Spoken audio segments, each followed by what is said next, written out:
አሰብ የኤርትራ አካል አልነበረም። አሰብ የወሎ አካል ነው በነበረው የክፍለ ሀገር ክፍፍል ማለት ነው። እንዴት ሆኖ ነው ነገሩ በሙሉ የተገለባበጠው? ለራሴ የማይገባኝ። ይሄ የሆነበት ዋና ምክንያት ሁሉም አጀንዳውን ተጠቅሞ እቺን ሀገር ለድህነትና ለእርስ በርስ ሁከት ዳርጓት እንዲቀጥል ስለሚፈልግ ብቻ ነው። እየፈለጉ ህዳሴ ተመርቋል፣ ምንም አማራጭ የለው። እየፈለጉ መንግስታችን የማዳበሪያ ፋብሪካ እየገነባ ነው። እየፈለጉ መንግስታችን ጋዝ እያወጣ ነው። እየፈለጉ ሌሎች የማዕድን ስራዎች እየተሰሩ ናቸው። እየፈለጉ ከተሞቻችን፣ ገጠሮቻችን መበልጸግ ጀምረዋል። እየፈለጉ ሌሎች የቱሪስት ማዕከላት እየተገነቡ ነው። የሚቆም ምንም ነገር የለም። ስለዚህ ይፈልጋሉ፣ ግን አይቆምም። አይቆምም ብቻ ሳይሆን እነሱ ይጠፋሉ የማምኑ። እነማን ናቸው የሚጠፉት ነው እዚህ ጥያቄው። አባዱላ ገመዳ እዚህ ላይ በፍጹም 100% የማይገናኙት አጀንዳዎችን አነሳ። ምንም አይገናኙ።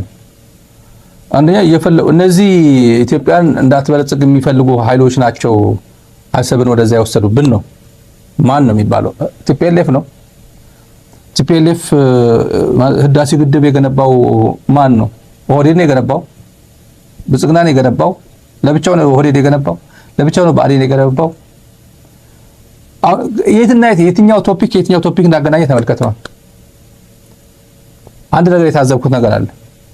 ኦህዴድ ብልጽግና አቅም ቢኖረው ኖሮ አፕታይቱ አሰብ የመውሰድ ታላቋን የሚሉት እነሱ የፈጠሯት ነገር ፈጥሯታለች የሆነ አሰብን በአንድ ቀን ጭምር የመግባት አፕታይት እንዳላቸው ፍላጎት እንዳላቸው ያሳያል። የሁሉም ንግግሮች ተመልከቷቸው። ለምንድን ነው ዘው ብሎ የማይገቡት? ሰው አያወራም፣ አክሽን ነው። አንደኛ ክፍለ ዘመን ሺህ ጊዜ ብታወራ ምን ያደርግልሃል? ፕሮፓጋንዳ የሚሸነፍ ኃይል ምናምን የለም ተብለሃል። 10 ጊዜ አድርገው ተብለሃል። ምንም አታረግም። ሰውም ኢትዮጵያ ህዝብም ሰለቸው፣ እኛም ሰለቸን፣ ሚዲያ ላይም ሰለቸን እኮ። ያልታዩ ሰዎችን ወደ ስክሪን እያመጡ አሁን ይሄ ነበር ያልታየው። አሰብ ስለ አሰብ አስተያየት ያሰጠው አባዱላ ብቻ ነው። አባዱላ አሰብ ወሎ መሆኑን የማውቀው የሚለው ሰውዬ ምን ሊያደርግ ነበር ኤርትራ ሄዶ የተማረከው? ምን ከማን ጋር ሊዋጋ? ምን ከሚያደርግ ኃይል፣ ምን ከሚፈልግ፣ ለምን ፐርፐዝ ከሚዋጋ ኃይል ጋር ሄዶ የተማረከው? ሻዕቢያ ለምን ሲዋጋ የነበረውና ሻዕቢያን ለማጥፋት ኤርትራ የዘመተው አባዱላ ገመዳ ዓላማው ምን ነበር? ኤርትራ እንዳትገነጠል፣ ኤርትራ ህዝቦቿን ምንም ባህሯን እንጂ ህዝቧን ምንም አያደርግልንም የሚለው የመንግስቱ ኃይለማርያም ንግግር፣ የደርግ ነገር የሞተ ቋንጣ የሆነ ፕሮፓጋንዳ እኮ ነው የድሮ። አሁንም ኤርትራ መገንጠሏ ሪኮግናይዝ አድርጓል። በራሽ ለዚህ ላይ ኤርትራ መገንጠል የማይመለስም ስለሆነባቸው ይሆናል። ግን ይሄ ግን አሰብ መሆኑን የማውቀው የሚለው በመቼ አወቃቀር ነው? ትግራይ የት ነው የምታውቃት? ትግራይ የትኛዋ ትግራይ ነበር ድሮ የሚያውቃት? አይኖ ወሎ ነበር ካለ አፋር የሚባል የለም። ለምሳሌ እዚህ አካባቢ አፋር የሚባል የለም። መቼም አፋርን ዘሎ ሄዶ አሰብ አይገባም አይደል? ወሎ ነበር። በየትኛው አካባቢ በመጨረሻ አካባቢ ያደረገው። ከዛ በላይ ማለት ራስ ገዝ ነበር። ትግራይ ራስ ገዝ ነበር፣ ምን ጥርጥር የለው። ራስ ገዝ ነበር ማለት አሁን አገር ሆነች ነው? ትግራይ አልሆነችም እኮ። ብትሆን ይሄን ሁላ ማዕዝ አይወርድባትም አዲስ አበባ ሆነ። አባዱላ ይሄን የሚያሳየው አባዱላ እንደዚህ ካለ ባጫ ደበሌ እንደዛ ብሏል። በነገራችን ላይ ማለት እኔ ከዚህ በላይ ስንቴ ነው የሚማረከው? ሰው ስንቴ ነው የሚሸነፈው? ተሸንፎ ሂድና አንገት እንዳይቆረጥ ሂድና አሸንፈ አሰብና ምጽዋ እንዳይሄድብኝ ኤርትራን ሙሉ በሙሉ አምጣ የተባለ ኃይል ተሸንፎ ሄደ። ለምን አባዱላ ያልመለሰው ባጫ ደበሌ ያልመለሰው የትኛው ትውልድ እንዲመለሰው ነው የሚፈልገው? የማን ትውልድ የማን እንዲሞትለት ነው የሚፈልገው? አባዱላ የት ነበርክ? ከመጀመሪያ የት ነበርክ? ኢህአዴግ ነበርክ። ኤርትራ ስትገነጠል ቁጭ ብላ አይታል። እንደዚህ ኤርትራ ተገነጠለችም አይደለም ዲክሌር አድርጋ ነው ሄደችው። እንደ አንቀጽ 39 ምናምን አድርጎ የሚወስድ ሰው ሊኖር ይችላል። የራሱ ጉዳይ ነው። እንደዛ አድርጋ አስተምሩ ትውልድ። በአንቀጽ 39 መሰረት የተገነጠለ ኢትዮጵያ ምድር ላይ የለም እስካሁን አንድ የለም። እንዲያውም አንቀጽ 39 ሊገነጠል ነው ሲባል የነበረው ትግራይ ነው። በቲፒኤልኤፍ ሙቲቻ አመራሮች መሰረት ምክንያት ትግራይ በርካታ ኦፖርቹኒቲ እያለው አላደረጉትም። እነሱ ግን እየተሰደቡ ገንጣይ አስገንጣይ እየተባለ ለህዝባቸው አልሆኑ፣ ለራሳቸው አልሆኑ፣ በኢትዮጵያም አልተከበሩ፣ ራቁታቸው የቀሩ አሉ። ዋናው ጥያቄ ግን ኤርትራ ሄደ የተዋጋው ምን ልታተርፍ ነበር? አባዱላ ነው ማለት አሰብ ወሎ መሆኑ ካወቅ ምን ልታተርፍ ነበር የሄድከው? እና እንዴት ነው ትዝ ያለ የሚለው ጉዳይ እንዴት ከዚህ ጋር ተያይዞ ወደ መረር ያሉ ጉዳዮች አሉ። የጦርነት እንትን የራበው አለ። ጽምዶ የሚባል ነገር ባይመጣ ኖሮ ቀደም ብዬ እንዳልኳችሁ ጽምዶ የሚባል ጽንሰ ሐሳቡ ኮንሴፕቱ ብልጽግና መንደርን እንዲሁ አፈርድሜ ያበላ ፕላን ኤ ፕላን ቢ ፕላን ሲ በሙሉ ፕላናቸው እንዲበላሽ ያደረገው እሱ ባይኖር ኖሮ ተበልታለች፣ ትግራይ ተበልታለች፣ ኤርትራ ተበልታለች። ይሄን ምንም ጥርጥር የለኝም። በዚህ እንዴ ቆም ብላ አስብ እስቲ ብሎ የጽሞና ጊዜ እንደሚባለው ቁጭ ብለህ አስብ እስቲ ብሎ አይ እንደዚህ ካደረኩኝ እንደዚህ ሆናል፣ እንደዚህ ካደረኩኝ እንደዚህ ሆናል ብለህ ማሰብ ያስቻለው ያ ነው ጽምዶ የሚባለው ነው። ትላንት ስህተት ድጋሚ አይደገምም። እዚህ አካባቢ ድጋሚ የጦርነት አውድማ አታረገውም።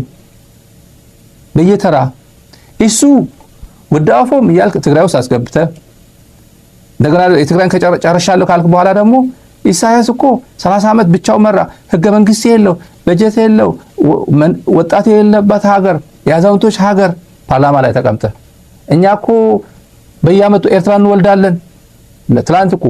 ትላንት ያልከው ሂሳብን በደንብ አድርገህ ትግራይ ላይ ለማሳካት አሳካዋለሁ ብለህ ያሰብከው ፕሮጀክት ለማሳካት የሚባልና የማይባል ስታደርግ ነበር። የቡና ቁርስ ታደርግ ነበር፣ ታስተናግድ ነበር። ቡና ቁርስ ጎንበስ ብለህ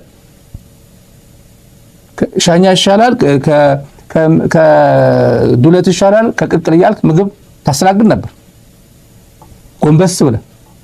የሀገር ጠቅላይ ሚኒስትር የሰው ሀገር ሄደ የእንግዳነት ስሜት ሳይሰማ እንዲህ ብለህ ወርደህ ትሰራ ነበር። ለምን? በገዛ ሀገር ላይ ያለው ህዝብ ለመጨፍጨፍ። ብልጽግና ይሄን ወደ ራሱ ናሬቲቭ ወሰደው። ምን ይላል? ይሄው ዓለም በሙሉ ኤርትራን እያስጠነቀቀ ነው። ዓለም በሙሉ የኢትዮጵያን የበላይነት የኢትዮጵያን ኃያልነት እየገባው ነው። ዓለም በሙሉ በኢትዮጵያና በኤርትራ አካባቢ ያለው ውጥረት የቀይ ባህር አክሰስ ጉዳይ የኢትዮጵያ መብቷ ነው የሚለው እያስተጋባ ነውና ሽማግሌ እየላከን ወደ ኤርትራ የዩኤን ባለስልጣን ሄዶ ነበር። የቻይና ከፍተኛ ልኡክም ሄዶ ነበር። ሰውየው ወደ ሪያድም ሄዷል። ወደ ሳውዲም ሊመከር ነው፣ ሊገሰጽ ነው የተጠራው እና ዓለም በሙሉ ተጨንቃለች ነው። ዓለም በሙሉ የኢትዮጵያን ነገር ገብቷት የኢትዮጵያ ኃያልነት የኢትዮጵያ ፍላጎት ገብቷት ኤርትራን እየመከረች ነው፣ እየገሰጸች ነው።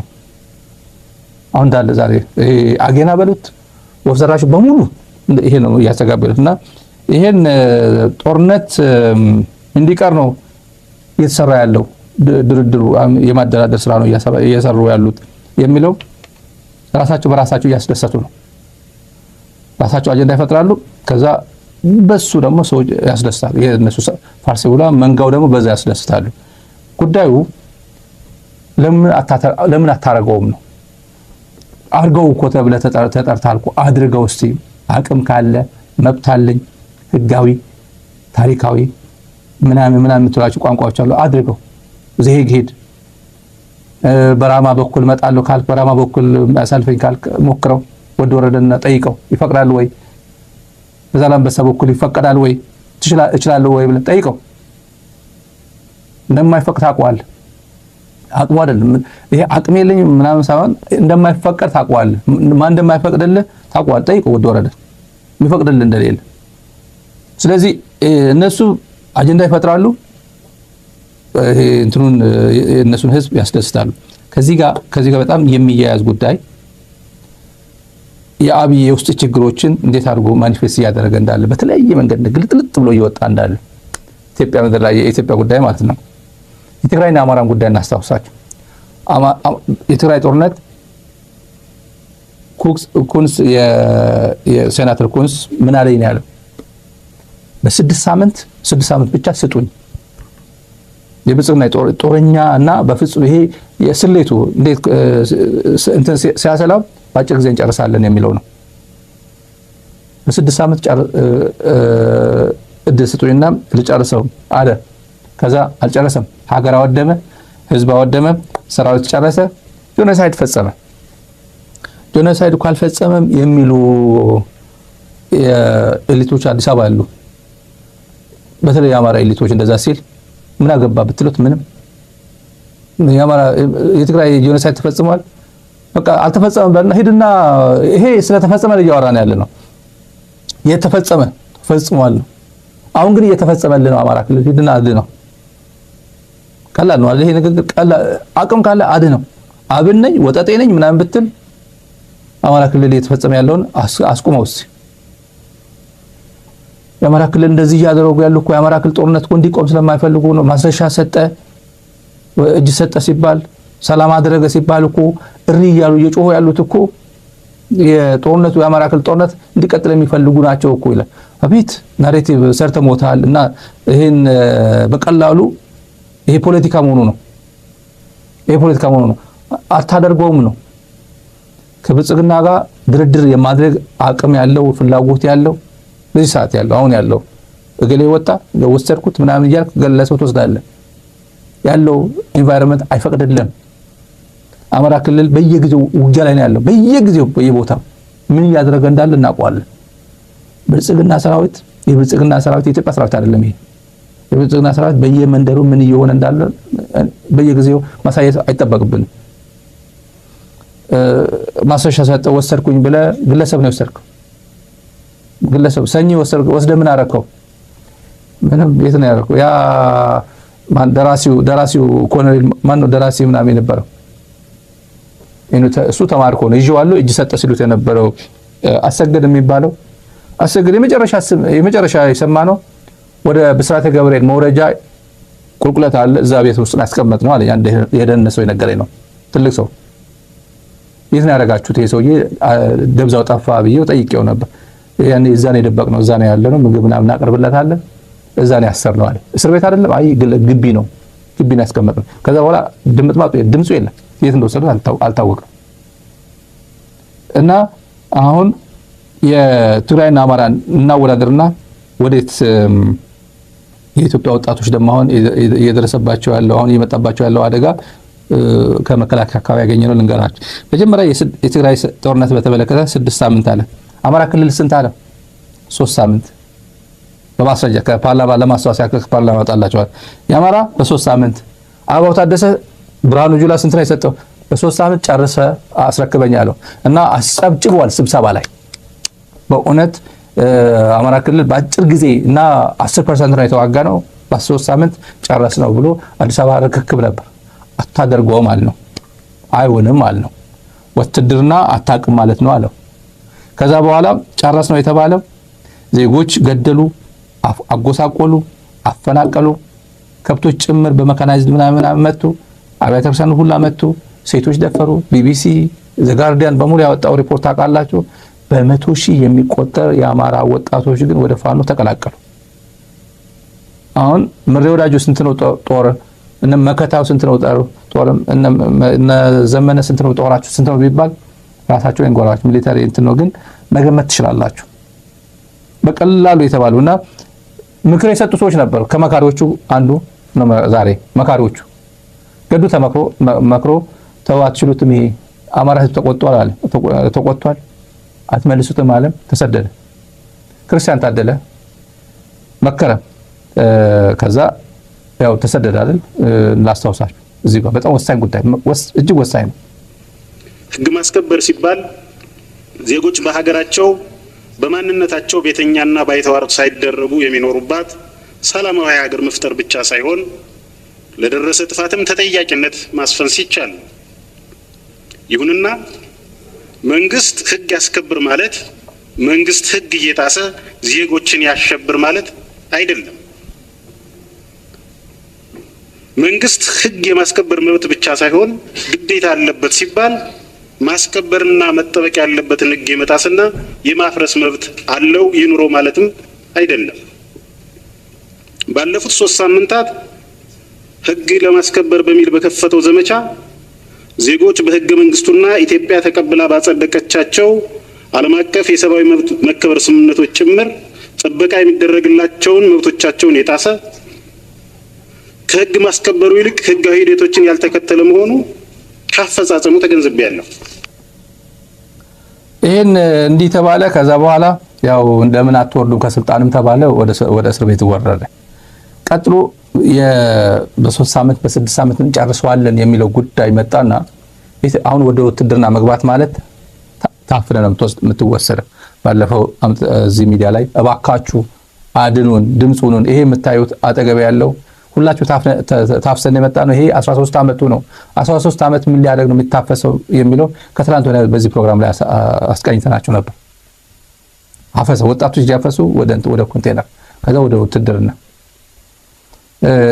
8 ዓመት ሙሉ በአፈሳ 8 ዓመት ሙሉ በጦርነት በቼ ነው ይሄ መንግስት ጦርነት የሌለው ኢትዮጵያ አንድ ቀን መፍጠር ይችላል ወይ? ጭራሽ አሁን እየሰማን ያለ ነው ከመከላከያ አካባቢ የሰማነው ብርሃኑ ነጋ ባለፈው 1 ዓመት በየአመቱ በ4ኛ ዓመት ላይ ወደ ናሽናል ሰርቪስ ትሄዳላችሁ፣ ወደ ነፃ አገልግሎት ሰጣላችሁ፣ መምራን ትሆናላችሁ ምናምን ብሎ ሰልፍ ነበር በየዩኒቨርሲቲው። ስንሰማው ደግሞ ከመንግስት አካባቢ ለየት ያለ አጀንዳ ይዞ መጥቷል። ናሽናል ሰርቪስ የምር ናሽናል ሰርቪስ እየመጣ ነው። እንዴት ነው የሚተረጉሙት? እንዴት ነው እነዚህ ሰዎች ወደ ናሽናል ሰርቪስ ወደ ውትድርና የሚያስገቧቸው? ገና ግልጽ አልተደረገም። ግን ናሽናል ሰርቪስ የዛሬ 3 ዓመት ከምናምን ናሽናል ሰርቪስ የግድ ነው ብሎ አብይ በፓርላማ እንደቀልድ የተናገረው ነበር።